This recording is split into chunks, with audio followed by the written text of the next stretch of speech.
we were talking about maybe doing something like for the 20th anniversary show, like maybe just like, you know, talking about that era. And when I think back, I'm like, the album, Making Count Your Blessings, that's the footnote, like the actual like Warped Tour, the style, the culture, the way it took over. Like, I mean, at one point, like the scene look was like the most mainstream thing in the world. Like everyone had the skin tight trousers on. You know, Katy Perry doing songs with 303. Like it literally became mainstream. And like it was so quick. It's like almost easy to forget. It weren't like the new metal kind of like craze into early 2000s, but like for like a hot minute, like scene was like the most popular thing in the world. You know what I mean? It's just like, so it's just like, it is such a crazy time to look back on, because I'm like, will that ever happen again?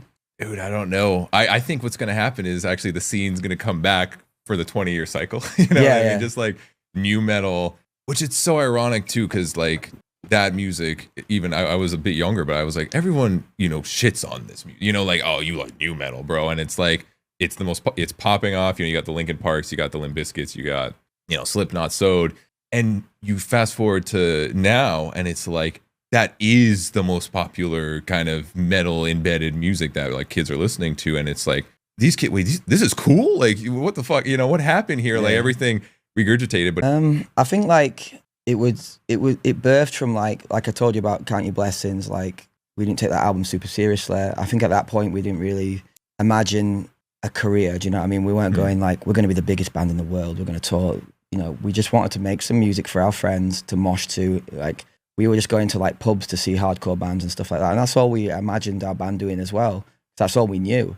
We like, you know, I'd seen Linkin Park at a big show and stuff like that, but we weren't really going to big shows. We were going to like literal like American or hardcore shows that would come over, or we were really in that scene, and we're just like, we want to be part of this scene. So was like kind of like our ambition.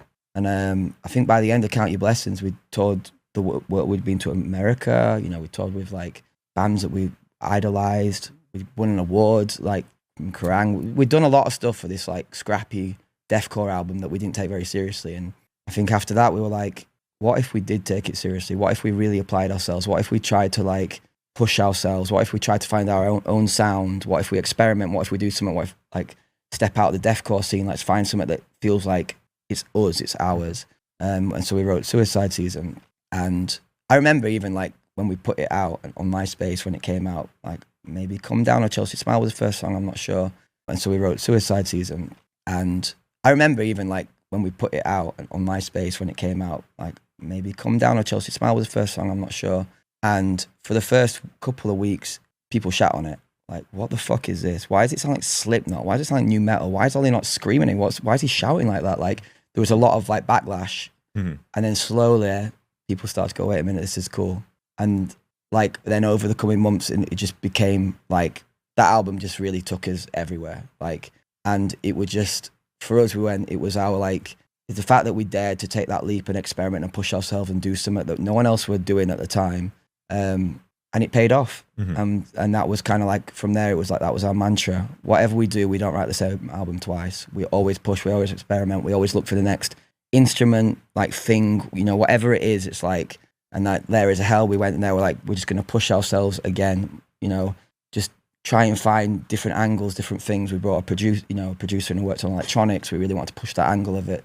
Managed to like snag Skrillex, who did stuff at the time, which looking back was just crazy that like he was all over that album, and we just don't know any different now. So it's like, and the thing is, despite people saying like, oh, this sucks or you suck now or whatever, like we're just getting bigger and bigger and things are going well. So like it would be daft for us to listen to those people, right, when everything else is saying to the contrary, like, no, this is working.